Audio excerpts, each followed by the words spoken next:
แต่ละมื้อแต่ละเว้นออกไปทำมาหากินต้องประสบพบเหตุการณ์ต่างๆนานาสารพัดทะเลาะกันแย่งชิงกันอยากเอาชนะกันหรือบ่ลงความเห็นกันหรืออยากให้ผู้อื่นอยู่ใต้อำนาจความเห็นความคิดของเจ้าของแต่ว่าแต่ละมื้อแต่ละเว้นพวกเขาออกไปทำงานหาอยู่หากินกลับมาบ้านก็นำอารมณ์ต่างๆกลับมาบ้านนำนี่คือชีวิตประจำวันของทุกๆคนเป็นแบบนั้นแหละเป็นมาตั้งเกิดเป็นมาตั้งแต่บ่รู้จักหยังบ่รู้จักตัวเองพุ่นล่ะบางครั้งก็มีเรื่องรุนแรงชกต่อยทำร้ายกันจนเกิดเป็นมีคดีความมีการต่อสู้เพื่อจะเอาชนะกันเก็บเข้ามาเป็นอารมณ์ต่างๆอารมณ์บ่พอใจส่วนมากพวกเฮาสิเก็บกันง่ายอารมณ์ที่บ่พอใจโกรธเกลียดอาฆาตแค้นหวังทำลายและทำลายได้บัดนี่ทั้งที่ก็ทำงานร่วมกันนั่นแหละที่แรกก็ดีอยู่ไปอยู่มากอยากเอาชนะกันอยากเอาความเห็นเป็นใหญ่อยากหลายๆอยากในความเอาเปรียบก็มีเรื่องเกิดการถ้าเอาเปรียบก็มีการเสียเปรียบกลับมาบ้านก็มาคิดนึกเรื่องนั้นเรื่องนี้ก็มาคุยกันสู่ครอบครัวฟังอีนั่นเป็นแนวนั้นบักนั่นเป็นแนวนั้นหัวหน้าเป็นแนวนั้นแต่ละมื้อแต่ละเว้นเห็นบ่พวกเฮาบ่รู้ตัวได้ว่าพวกเฮากำลังเก็บสิ่งต่างๆที่กระทบกระทั่งกันก็เกิดเป็นอารมณ์พวกเฮาบ่ฮู้ได้ว่าภพนั่นเที่ยวเกิดดับเกิดดับเกิดดับนั่นเกิดว่าคุยกับหมู่ที่พอใจพึงพอใจกันก็หัวเราะกระซอกกระซิไปยิ้มหัวไปเนี่ยภพเกิดคือกันพอใจในเรื่องที่ได้มาพอใจในหมู่ที่เห็นตามตนเองพอใจในหลายๆแบบเนี่ยภพเกิดไปกระทบกระทั่งกับสิ่งที่บ่พอใจเก็บง่ายกว่าเก็บผลสิเก็บเขามาเป็นอารมณ์มาเป็นสัญญามาเป็นความรู้สึกพวกถิ่มยากความ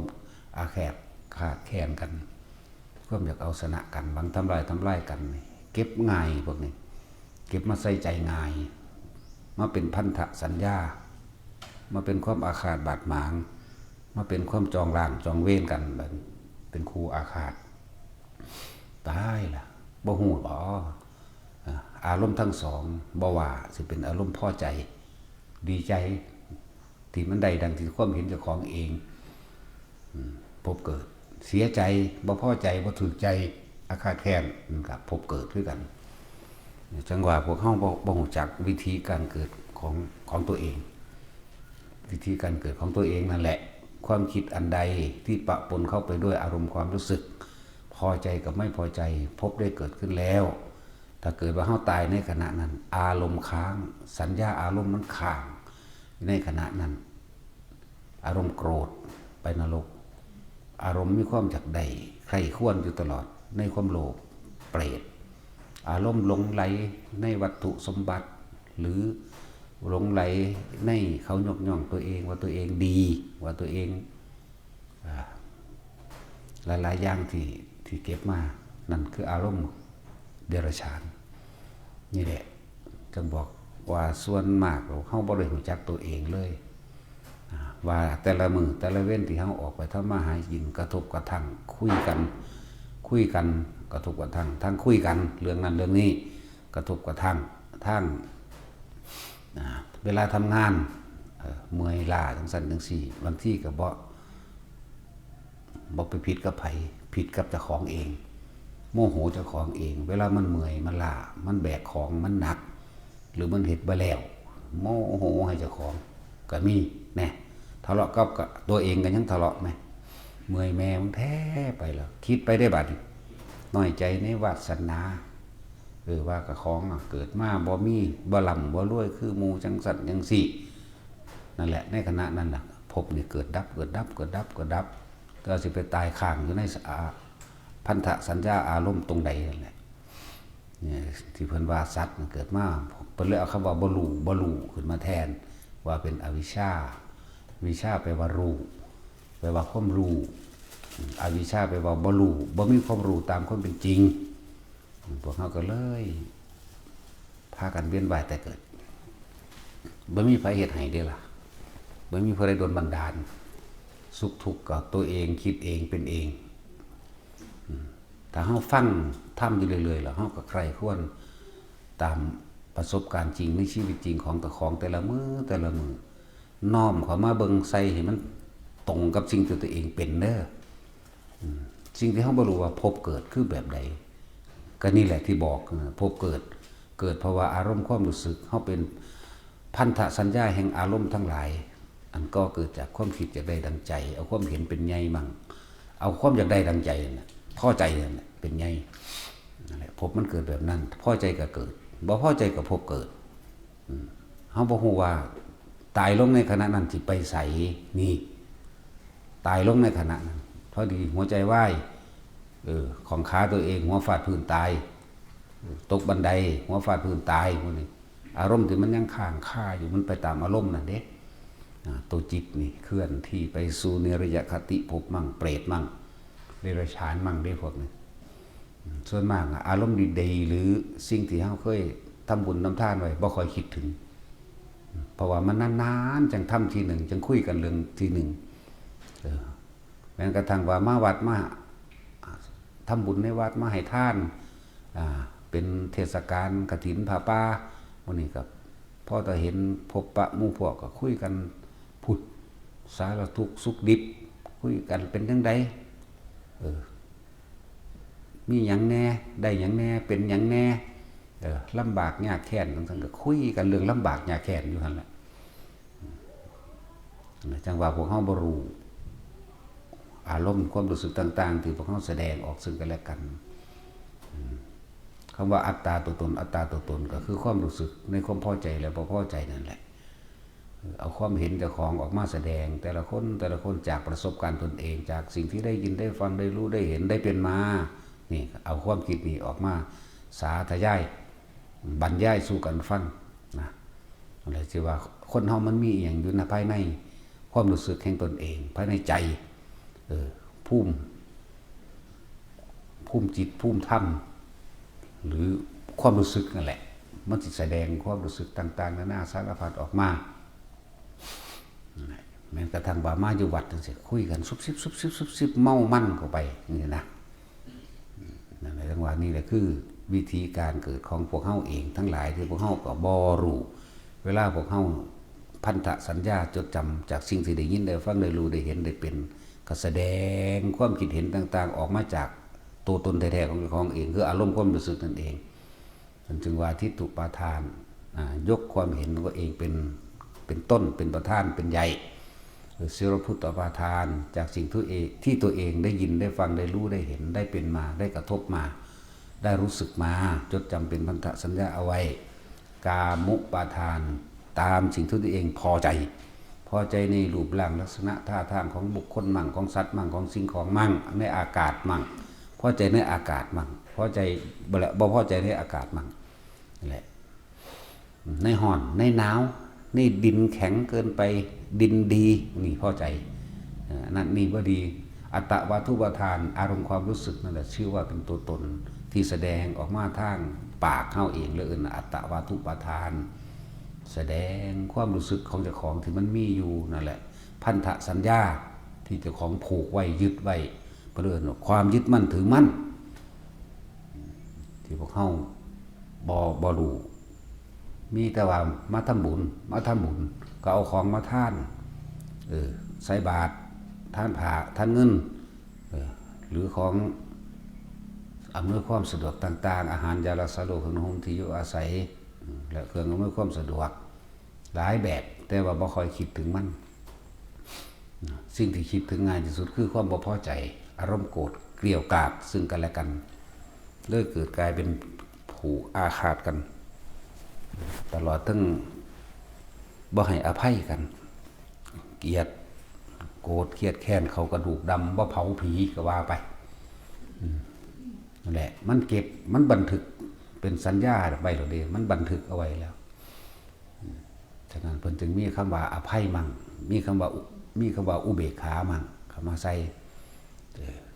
เฮาอภัย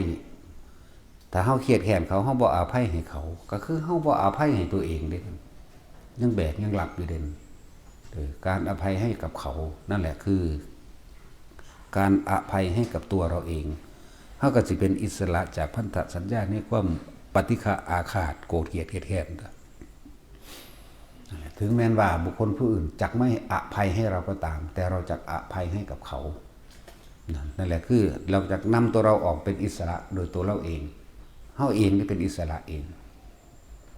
เวลาใดก็ช่างเวลาที่เฮาโกรธเกลียดเครียดแค้นหวังทำร้ายทำลายให้ผู้อื่นชิบหาย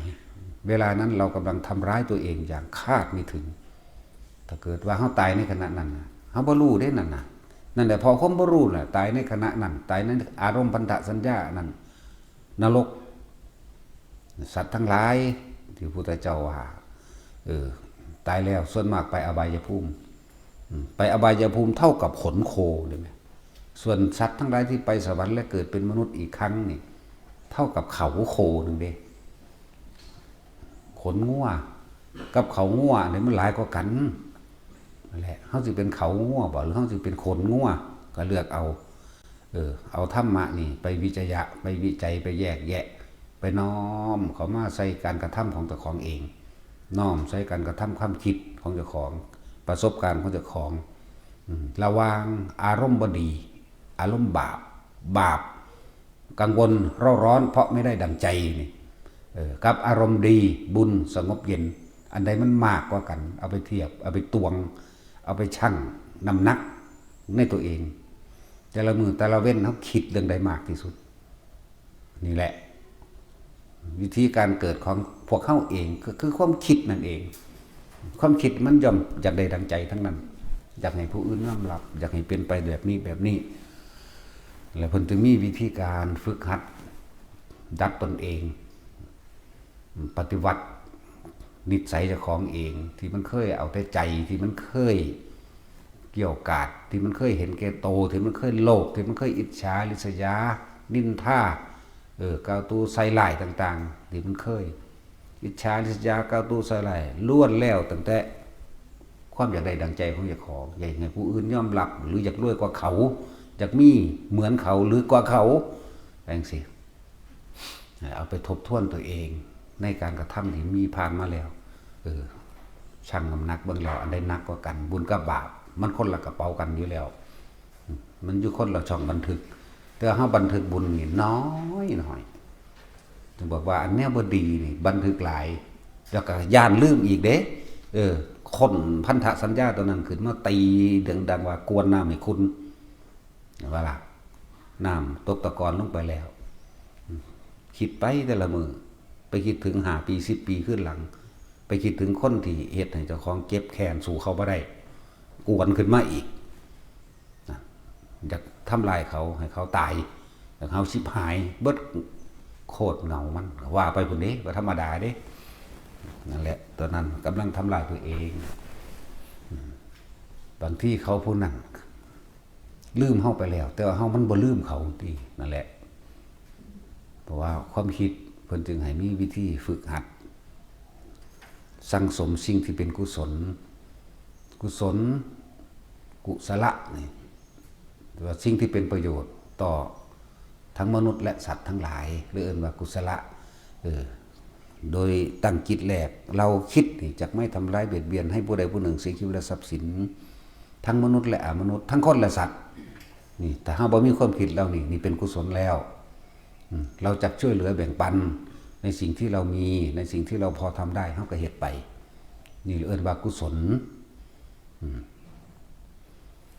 สร้างสมตัวนี้ไปเรื่อยๆตัว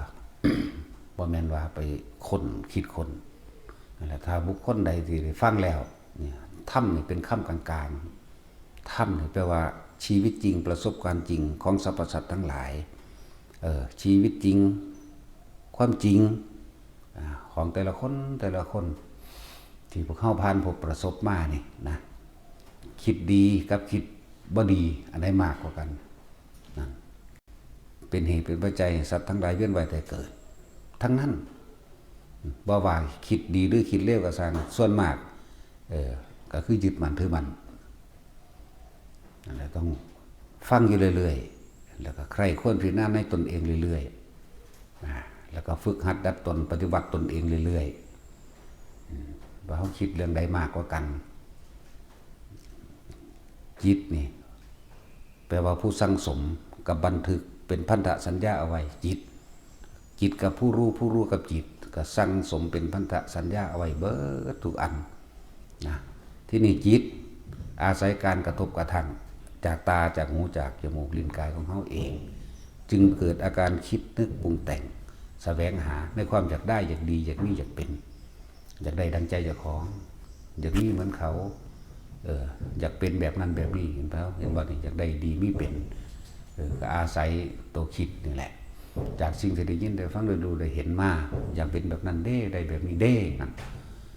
ถ้าเฮาระงับดับความคิดได้นั่นแหละ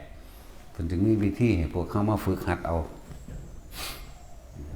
วิธีที่ง่ายและเอาวิธีที่เดียวนั่นแหละเฮ็ดได้ตลอดกาลเวลาเฮาโกรธเกลียดคนอื่นเฮายังคิดถึงได้เลยบ่มีพิธีรีตองบ่ได้สามารถท่านโกรธเกลียดบ่ได้สามารถท่านบ่ได้ใส่สุดขาวสุดแดงสุดเหลืองบ่เกี่ยวกันเลยยังเห็นได้แต่ว่านี่ก็เหมือนกันเป็นผู้มีสตินึกถึงลมหายใจเข้าออกเฮ็ดได้ตลอดการทุกเมื่อเหมือนกันทำงานอยู่ก็เฮ็ดได้นั่งไม่ก็เฮ็ดได้กินข้าวอยู่ก็เฮ็ดได้เฮ็ดได้ทั้งนั้นถ้าคนฝึกล่ะนั่นแหละอย่างว่าทุกคนเอาไปทบทวนตนเองเอามาคิดเบิ่งเฮ็ดจังได๋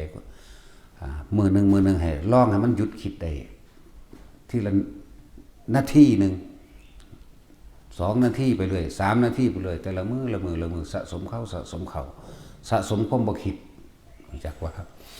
ก็โดยลมหายใจนั่นแหละความบ่คิดก็ดีอยู่กับลมเข้าอยู่กับลมออกอาศัยเกาะกายเจ้าของเองไว้คือลมหายใจนั่นแหละถ้าว่าเรื่องว่าเกาะกายก็มันเกินเป็นส่วนใหญ่บ่คำว่ากายมือก็แม่นตีนก็แม่นหัวก็แม่นเพื่อเลยเอาว่าย่นย่อจดจ่อเข้ามาลมหายใจนั่นแหละคือกายในกายอันหนึ่งนี่เกาะลมหายใจเวทนาเฮาก็จะเกิดความรู้สึกถ้าคนนั่งฝึกจริงๆเริ่มต้นแรกก็ต้องอาศัยแบบนั้นซะก่อนบัดนี้โอ๊ยปวดขาโอ๊ยปวดแอวนั่งบ่ทนเจ็บปวดนั่นนี่เวทนานอกเวทนาในเวทนาอีกเวทนาในคือพอใจกับบ่พอใจนั่นแหละบัดเฮ็ดจังได๋เนาะบัดนี้พอใจกับบ่พอใจเฮ็ดจังได๋มันสิเป็นอุเบกขาเวทนาได้เพื่อเลยกายก็คือลมหายใจน่ะคือกายในกายเวทนาในเวทนาอันจักเป็นอุเบกขาเวทนาอาศัยลมเป็นที่ตั้งไว้ซะก่อนจังเขามาจับอาการปิติตัวนี้สิเป็นความอิ่มเอิบบ่เจ็บบ่ปวดฝึกไปจิตได้จิตคือหยังสติกำกับจิตหรือเห็นความคิดเจ้าของว่าจิตนี่จิตอย่างหนึ่งก็ดีกายเวทนาจิตเวทนากายลองให้มันเป็นหนึ่งเดียวเป็นเอกคตารมณ์หมายถึงอารมณ์อันเป็นอุเบกขาที่เป็นหนึ่งความคิดของเฮามันก็บ่ไปหาบุคคลสัตว์สิ่งของมันก็บ่ปรุงบ่แต่งบ่นึกบ่คิดอย่างนั้นอยากนี่เป็นนั่นเป็นนี่ไปเลื่อนว่าหยุดคิดแล้วเบิ่งมื้อละเล็กมื้อละน้อยมื้อนึง24 ชั่วโมงมีจักนาทีมีจักวินาทีเอาให้มันหยุดได้จัก2 วินาทีเนี่ยนะมื้อนี้ได้2 วินาทีเว้ยมื้ออื่นเอาอีกเป็น3 วินาทีเบิ่งมันเทียบกันได้บ่ได้เด้น่ะนั่นแหละถึงว่าให้ฝึกไปซะก่อนเฮ็ดไปเอาไปมากก็เริ่มเป็นนาทีมื้อนึงได้นาทีเดือนนึงได้2 นาทีปีนึงได้5 นาทีจังว่ามันก็ค่อยสะสมไปเรื่อยตัวแต่คนตั้งใจเอาเต็มที่คือภิกษุนักบวชทั้งสี่บ่ให้เฮ็ดหยังเด้ให้ดูลมหายใจนี่เด้ทรงฌานเจริญฌานด้วยอานาปานสติแล้วมันเห็นภาวะปรากฏการณ์ต่างๆอันก็เกิดจากความคิดแล่นไปพุ่นแล่นไปพี่หรอกจังว่าทุกคนมาฝึกเอาเด้อนะพอลมหายใจหรืออานาปานสติอันนี้สติปัฏฐาน4อันนี้เฮ็ดอยู่ไสก็ได้บ่มีพิธีรีตองเวลามันคิดเร็วๆสัวๆมันก็ยังบ่มีวิธีคิดจะตีผู้นั้นจะฆ่าผู้นี้จากหลักของเขาอย่างใดนั้นได้นี่มันก็ยังบ่มีพิธีแปลว่าล่ะธรรมะกับบ่มีวิธีคือกันตัวนะมันทันกันขึ้นอยู่กับสำนึกของเฮาเองปลุกสติขึ้นมาปลุกจิตใต้สำนึกขึ้นมาคนเฮาสุขก็เพราะว่าความคิดทุกข์ก็เพราะว่าความคิด แต่ว่าในความคิดที่สุขและทุกข์ทั้งหลายเหล่านี้เป็นพันธสัญญาอารมณ์แห่งความยึดมั่นถือมั่นเหตุจังใดเฮาสิปล่อยความยึดมั่นถือมั่นได้นั่นแหละฝึกตนเองบ่มีผู้ใดละให้ไผได้บ่มีผู้ใดฝึกให้ไผได้ตนเองนั้นต้องฝึกเองรู้เองเห็นเองจึงจะเป็นไปนั่นแหละเพราะ